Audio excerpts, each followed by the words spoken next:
privilégio de servir ao Senhor, de adorar o Senhor, de receber o sacramento da ceia nessa noite.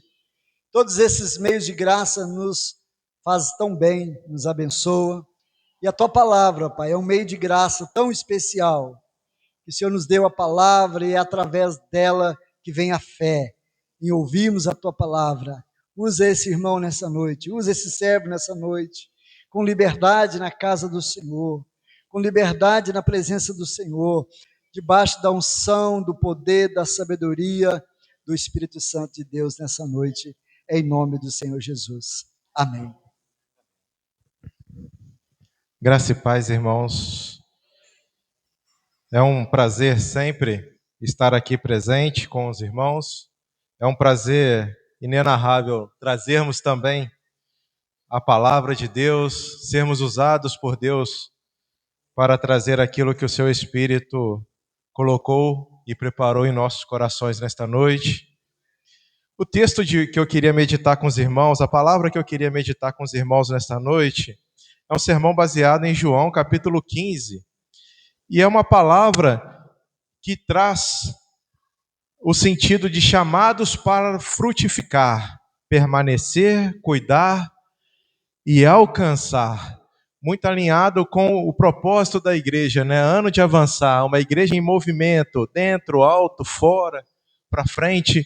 Então nós vamos trazer, esse é um texto conhecido já da palavra de Deus, acredito que a maioria dos irmãos já o conheçam, e nós vamos usar outros dois textos muito conhecidos da palavra de Deus também, que é Mateus 28 e Atos 2, quando a gente fala da igreja primitiva e também da grande comissão do ID.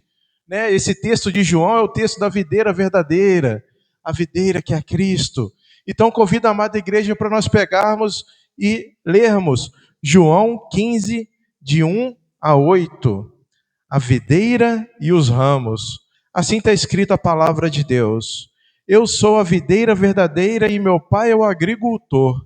Todo ramo que, estando em mim, não der fruto, ele o corta. E todo o que dá fruto, limpa, para que produza mais fruto ainda. Vós já estáis limpos pela palavra que vos tenho falado. Permanecei em mim e eu permanecerei em vós.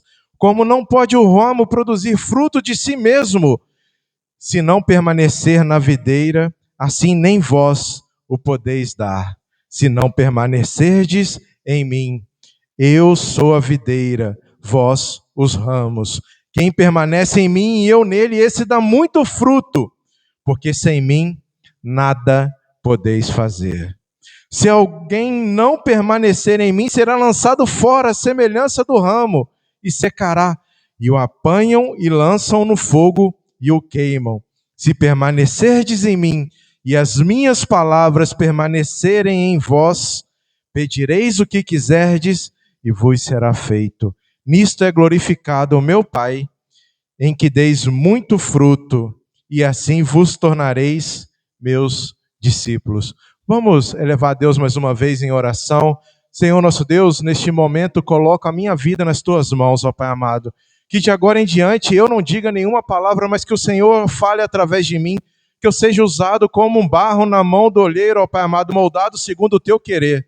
Limpa, ó Pai amado, da minha cabeça todos aqueles pensamentos que não provêm de ti, e que eu fale palavras ungidas e preparadas pelo teu Espírito. Que apesar de mim a tua palavra seja pregada, a tua palavra seja dita, que a tua palavra não passe além do Evangelho, mas também que ela não fique além. A quem? Ó Pai amado, que o Senhor nos abençoe nesta noite, que a tua palavra tome verdadeiramente guarida, lugar em nossos corações. É por isso que eu te oro e te agradeço em nome do teu Filho amado, Jesus Cristo. Amém. Nós vivemos num mundo onde números falam por si só, onde pessoas querem metas arrojadas, falam-se muito de estatísticas, falam-se muito de coisas grandes, relatórios. Isso acontece muito também nas igrejas que estão com uma numerolatria, ou colocando uma idolatria em cima de números, em cima de crescimento, em cima de estatísticas, em cima de pessoas, em cima de templos. Muitas das vezes nós somos tentados a pensar e a entender que uma igreja forte é uma igreja que está cheia de pessoas. Somos tentados a imaginar que uma igreja que está com muitos eventos, com uma agenda lotada, cheia de atividades, é uma igreja saudável. Somos tentados a pensar que uma igreja que tem templos bonitos são uma igreja que são melhores do que as outras, que estão maiores, que estão mais robustas, que estão mais firmes, mais fortalecidas. Mas Jesus, através desse texto que nós lemos hoje na videira verdadeira, nos mostra que nada disso é verdade. Nos mostra que para que a igreja esteja firme, é preciso que ela tenha raiz forte. É preciso que ela esteja plantada. É preciso que ela esteja fincada naquele que é a verdadeira videira. E antes de falar o que nós fazemos, ele nos fala e ele nos mostra que nós precisamos ser muito mais do que fazer. Ele nos mostra ele nos fala que nós temos que ser e somos nele muito mais do que atividade, muito mais do que quantidade de pessoas. Ele nos mostra que uma igreja que está em movimento, e eu vou falar muito disso hoje, uma igreja que está em movimento, ela precisa permanecer. Contraditório, né? Uma igreja que está se movimentando, ela precisa estar fincada. Ela precisa estar fortalecida, com a raiz profunda. O pastor hoje, durante a liturgia, ele falou de intimidade. Intimidade leva a profundidade. Profundidade leva a raiz. Uma igreja que se movimenta é uma igreja que tem raiz. É uma igreja que está fortalecida. É contraditório, mas os irmãos vão entender ao longo da mensagem.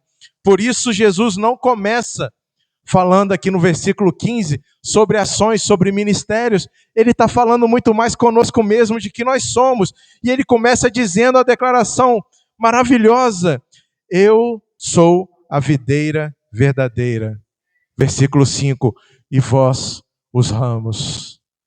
É ele. A obra de Cristo começa nele. A obra de Cristo, ela é fortalecida através dele. Ou seja, toda a vida espiritual começa em Cristo Jesus.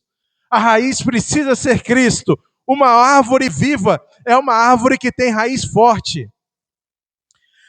Vocês já viram a árvore grande, forte, robusta, que tem raiz fraca? As raízes têm que ser fortes, porque se a raiz for fraca, no primeiro vento, o que é que acontece com a árvore? Ela tomba, ela cai e ela morre. Uma árvore viva é uma árvore que tem um tronco saudável. Uma árvore viva é uma árvore que tem galhos em movimento. Uma árvore viva, ela produz frutos visíveis. Assim é a igreja. Aqui, a igreja é tida como uma videira, como uma árvore. E hoje nós vamos aprender que uma igreja, para ser frutífera, uma igreja que ela é frutífera, é uma igreja que, primeiro, ela permanece em Cristo. Depois, ela cuida dos seus, para depois ela avançar na missão e produzir frutos visíveis. Tudo é para a glória de Deus. Então, o primeiro aspecto que eu quero tratar com os irmãos nesta noite é que Cristo, ele é a fonte. Sem ele, não há vida. Cristo. Tudo remete a Cristo. Tudo é por Cristo. Tudo é para Cristo. Então, nos versículos 1 e 2 que nós lemos, eu sou a videira verdadeira e meu pai é o agricultor. Todo ramo que estando em mim não der fruto, ele o corta. E todo o que dá fruto, limpa, para que produza mais fruto ainda. Irmãos, quando Jesus fala que ele é a verdadeira, ele está dizendo: fora de mim não existe vida. Fora de mim não existe igreja. Fora de mim não há crescimento. Fora de mim não há nada. Não há nada espiritual, porque ele é a fonte, ele é a verdadeira videira. Quando nós pensamos em videira no Antigo Testamento, é muito relacionado ao povo de Israel que falhou em ser a videira. Mas agora no Novo Testamento, Jesus volta como a videira verdadeira. Ele volta como o segundo Adão, com aquela videira que ela é verdade. Aquela videira que ela não morre. Aquela videira que é sustentada pela palavra do seu poder. pelo poder da sua palavra. Nada em nossa vida cristã funciona sem Cristo. Nós podemos ter a igreja mais bonita da cidade. Nós podemos ter líderes seculares maravilhosos. Nós podemos ter uma equipe musical fantástica, projetos, missões, atividades. Mas sem Cristo, tudo isso é apenas movimento vazio. Tudo isso é apenas religião e religiosidade. Nada disso é ser igreja. E aí entra a figura do agricultor, quando a gente fala da videira. Quando a gente mostra da videira, no versículo 1, Jesus já declara: meu Pai é o agricultor. Isso nos ensina que Deus não é um espectador. Deus não é um mero passageiro no trem, no bonde. Deus não está simplesmente acompanhando, assistindo como quem assiste uma novela, uma série. Deus, ele é um agente vivo. Ele é alguém ativamente trabalhando na sua igreja. E o que o agricultor faz com a sua videira?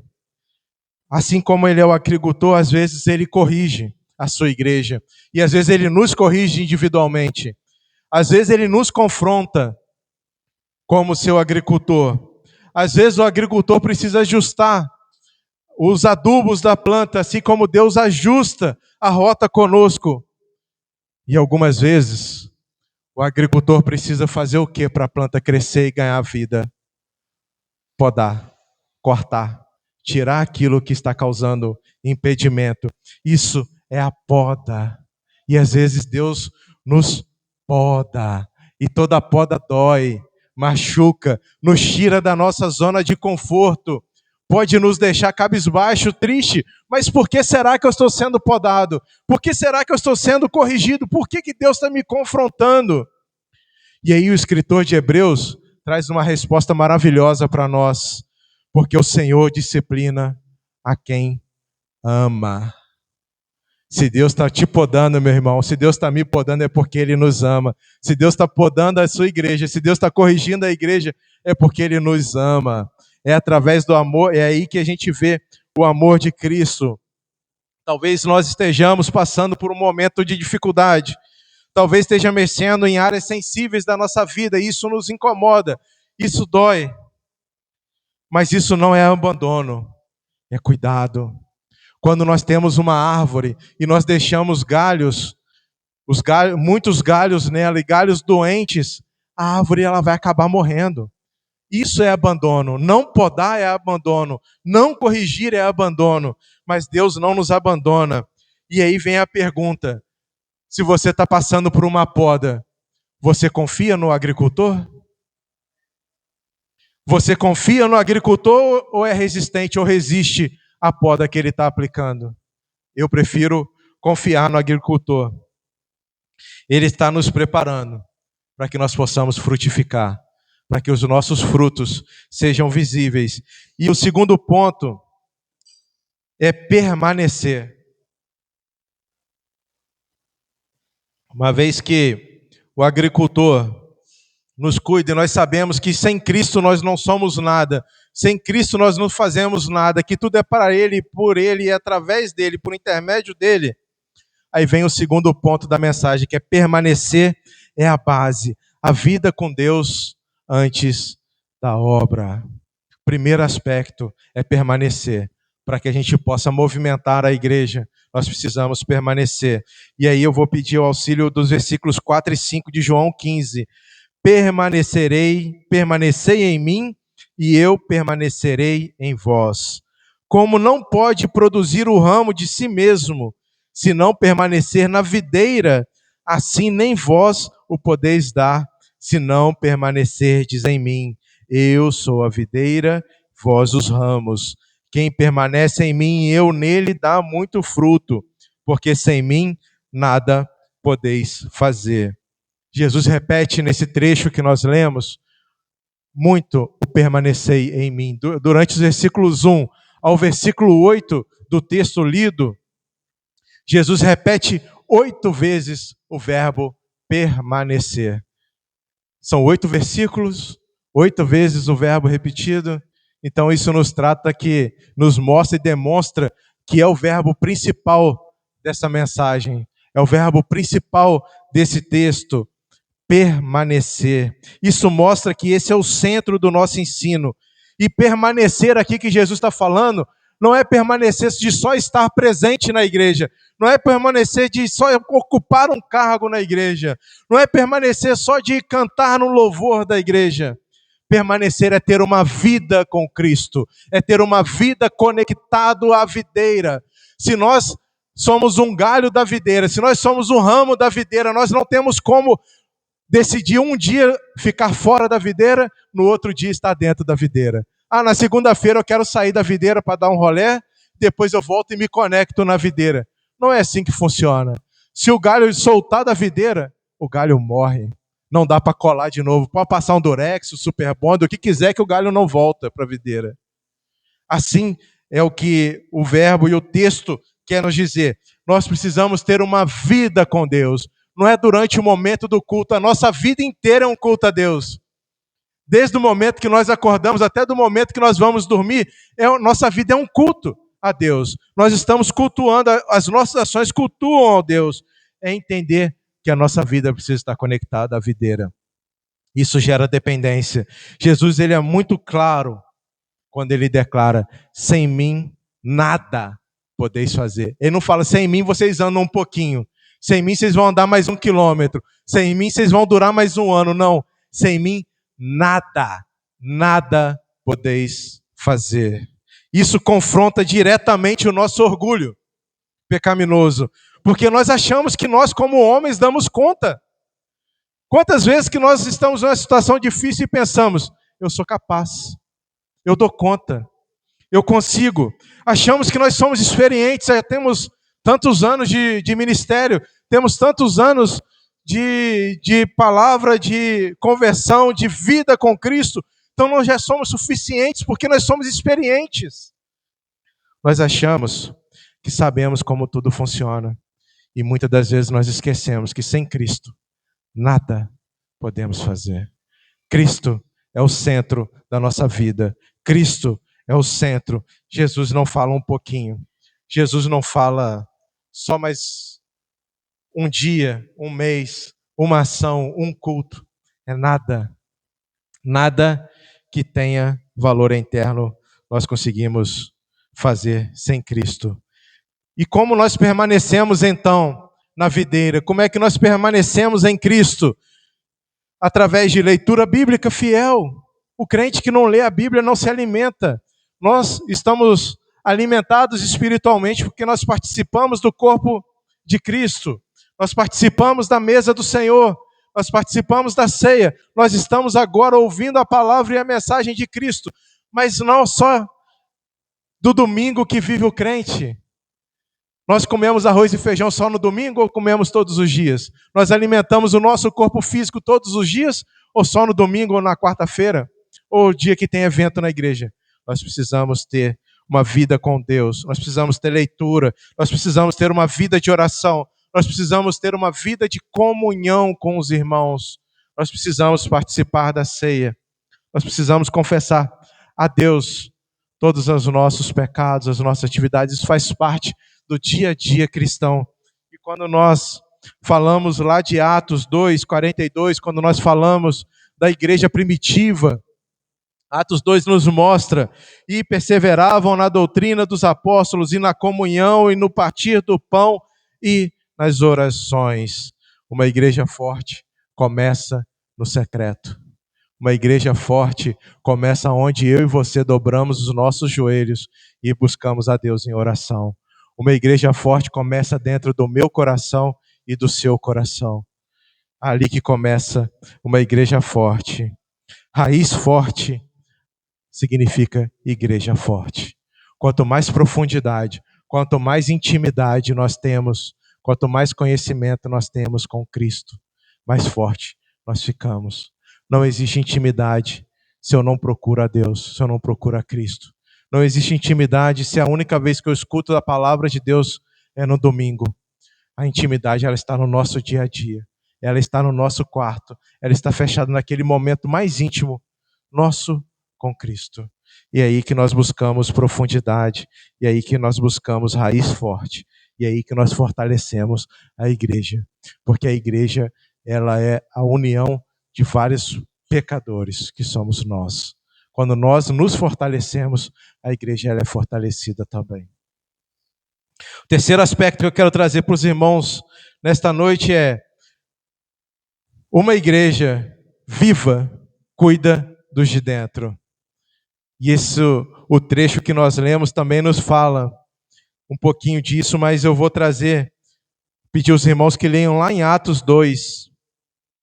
Lá vamos ver como é que é o exemplo da igreja primitiva. Nós vamos ler do Atos 2, do 42 ao 47. Como viviam os convertidos e perseveravam na doutrina dos apóstolos e na comunhão, no partir do pão e nas orações. Em cada alma havia temor, e muitos prodígios e sinais eram feitos por intermédio dos apóstolos. Todos os que creram estavam juntos, tinham tudo em comum, vendiam suas propriedades e bens, distribuindo os produtos entre todos, à medida que alguém tinha necessidade. Diariamente perseveravam unânimes no templo, partiam pão de casa em casa e tomavam as suas refeições com alegria e singeleza de coração, louvando a Deus e contando com a simpatia de todo o povo. Enquanto isso, acrescentava-lhes o Senhor dia a dia os que iam sendo salvos. Aí aqui nós temos o exemplo da igreja primitiva. Mas a igreja primitiva era uma igreja perfeita? Não.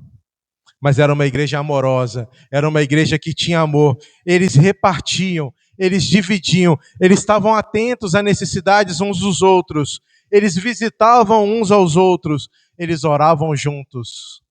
Eles choravam juntos.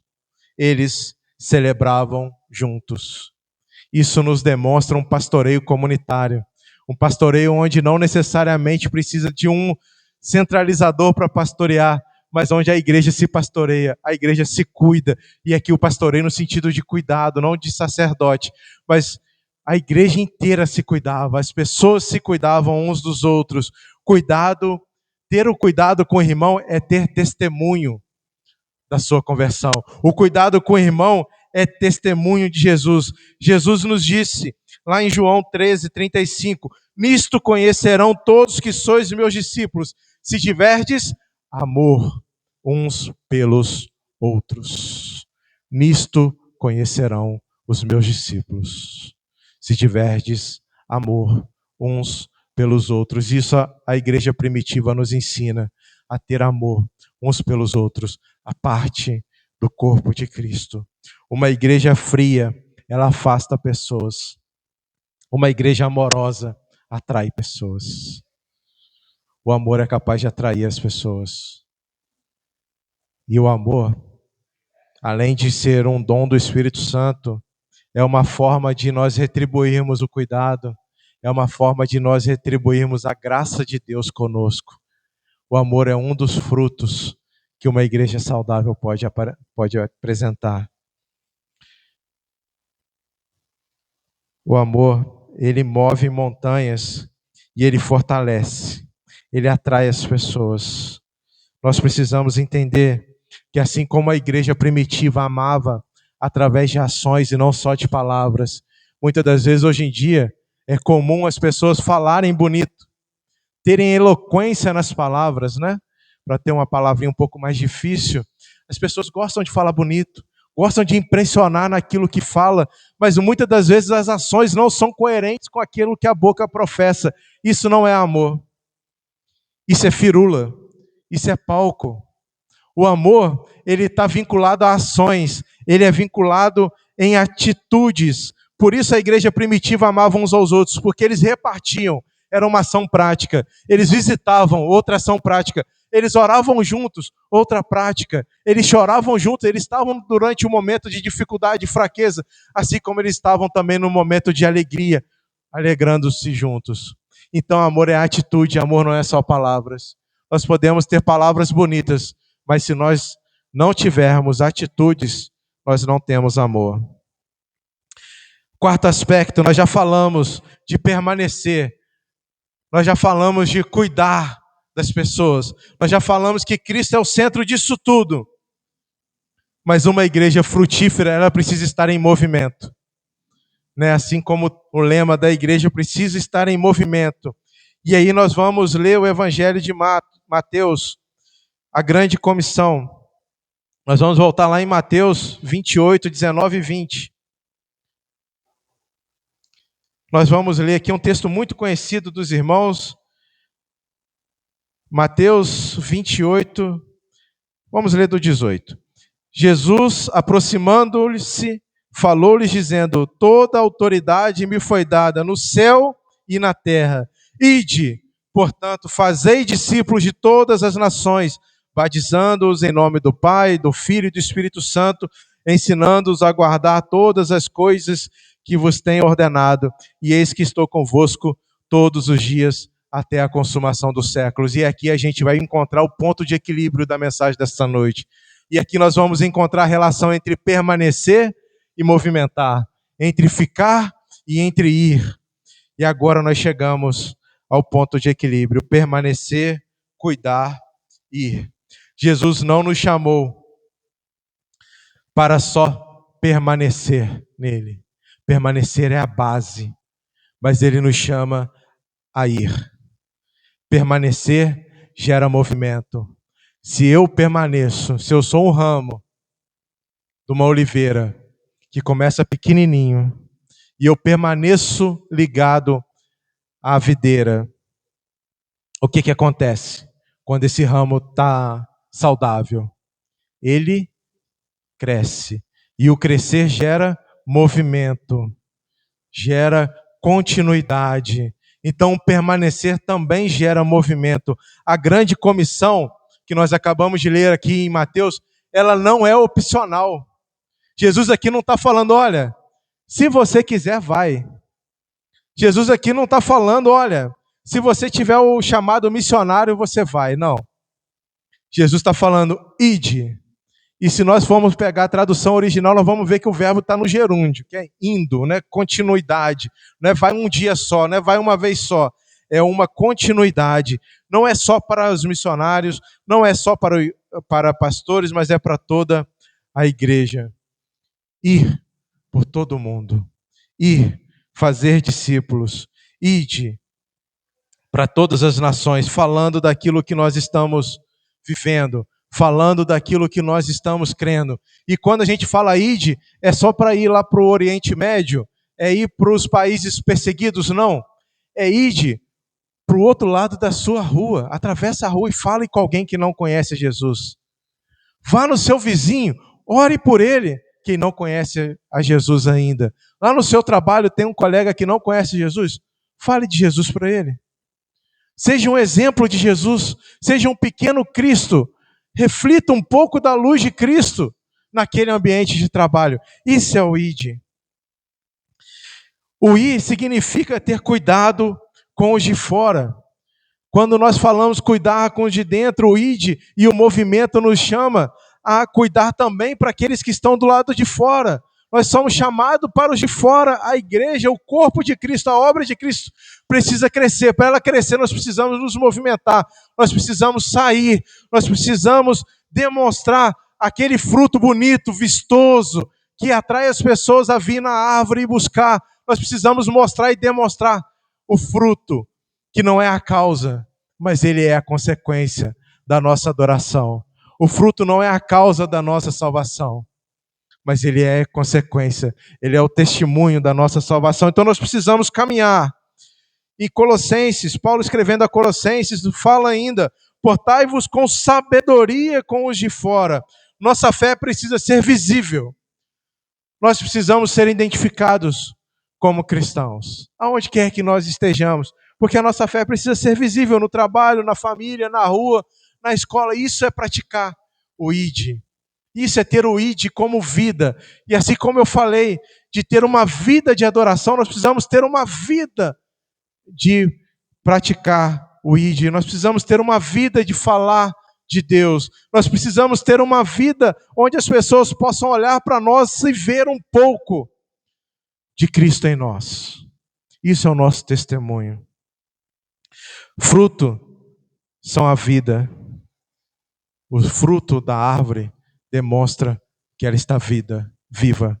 O fruto demonstra vida em nós. Nós lemos também em Atos 2, no finalzinho, no versículo 47. Nós lemos que, louvando a Deus e contando com a simpatia de todo o povo, enquanto isso, acrescentava-lhes o Senhor, dia a dia, os que iam sendo salvos. E aqui é magnífico quando Lucas escreve isso em Atos, porque ele não está falando, olha, o pregador pregava tão bem que as pessoas iam chegando e acrescentando na igreja. Não. Ele falava enquanto a igreja se movimentava, enquanto a igreja louvava, enquanto a igreja cantava, e contava também com a simpatia do povo, porque ela era uma igreja que fazia diferença, era uma igreja que era intencional no lugar, era uma igreja que era vista e era tida como amiga, era uma igreja que fazia, que se agia, que se movimentava, então ela contava com a simpatia do povo, enquanto isso acrescentava-lhes, o agricultor acrescentava-lhes o fruto. O fruto não vem de nós. O fruto ele vem apesar de nós, porque se dependesse de nós não teríamos ninguém. Mas quem acrescenta os salvos são o Senhor. Nós falamos da palavra de Deus. Quem converte é o Espírito Santo. O nosso papel é falar, o nosso papel é profetizar, o nosso papel é louvar, o nosso papel é apontar para Cristo. O resto é o Senhor da lavoura que faz.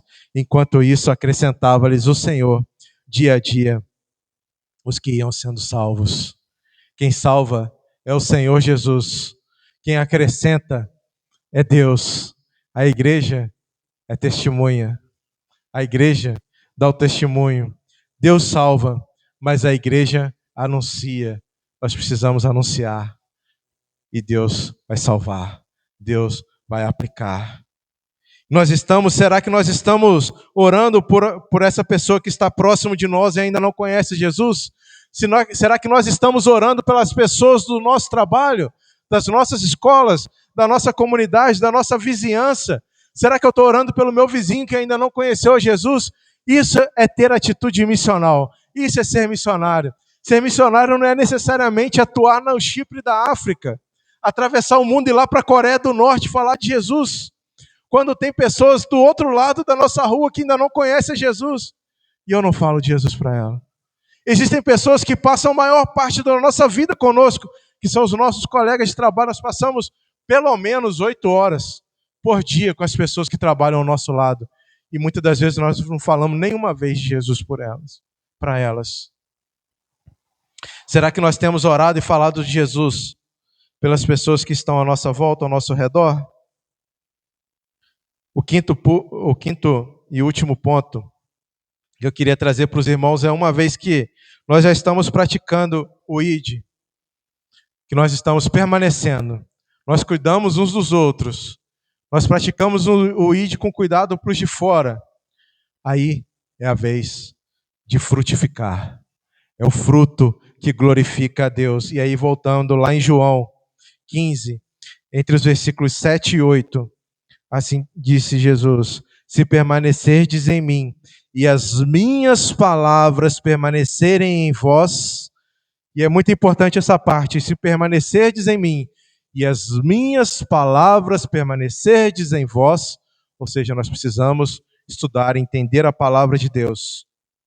Pedirdes o que quiserdes e vos será feito.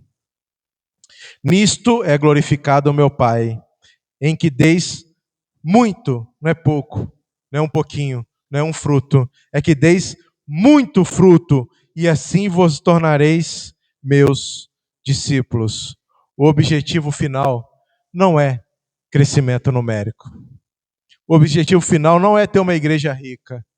O objetivo final não é ter um templo maravilhoso. O objetivo final é a glória de Deus. Versículo 8. Nisto é glorificado o meu Pai. O objetivo é a glória de Deus.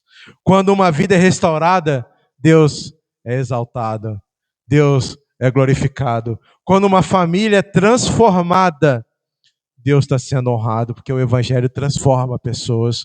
O Evangelho de Cristo transforma famílias.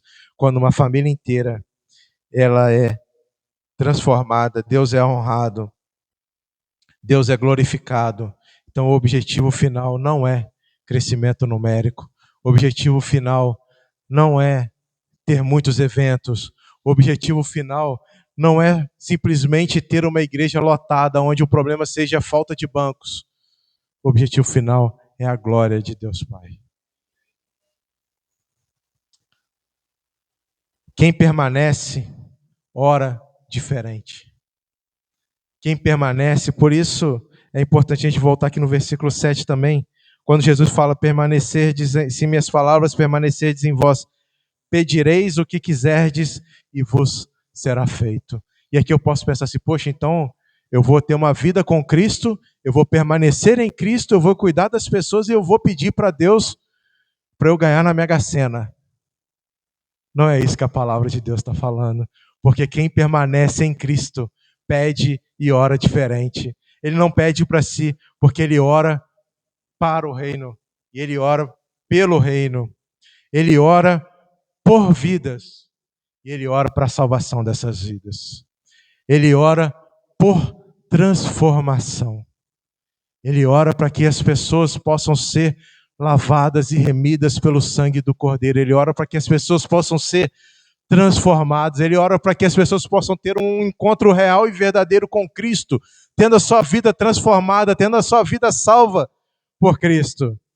É por isso que as pessoas que permanecem e que a palavra de Deus permanece nelas, oram diferente.